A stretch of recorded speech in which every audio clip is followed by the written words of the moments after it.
We're talking about solving polynomial equations, and there are a number of ways that we can do this. And the first one we're going to look at is by factoring equations.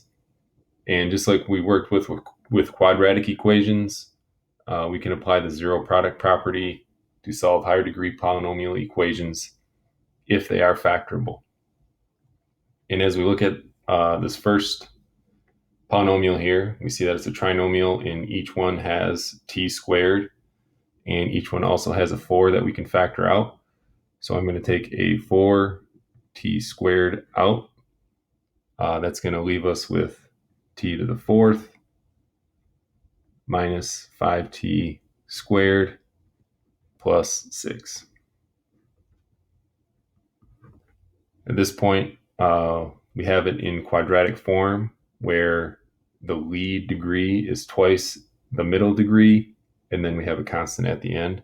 So we can treat that similar to the way we would factor quadratic. So we have 4t squared, which we're going to leave out front. And then we'll get our two binomials. In order to get t squared, or t to the 4th, we have to have t squared and t squared.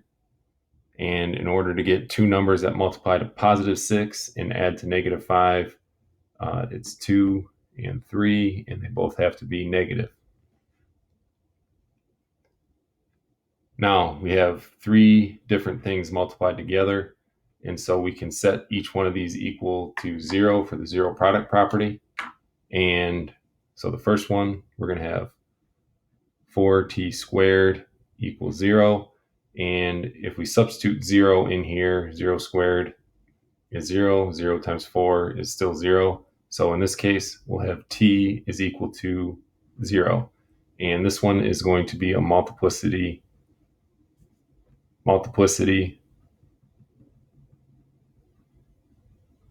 of 2. Then we have our middle multiplier here. So we have t squared minus 2 equals 0. So we add 2 to both sides, and we get t squared is equal to 2. And then we take the square root. And anytime we take the square root when solving, we have to do plus or minus. We cannot simplify that, so we're going to leave it as square root of 2. And our radical and our square term cancel, and we're left with just t. So here, and then let's do this last one. We have t squared minus 3 equals 0. So we add 3,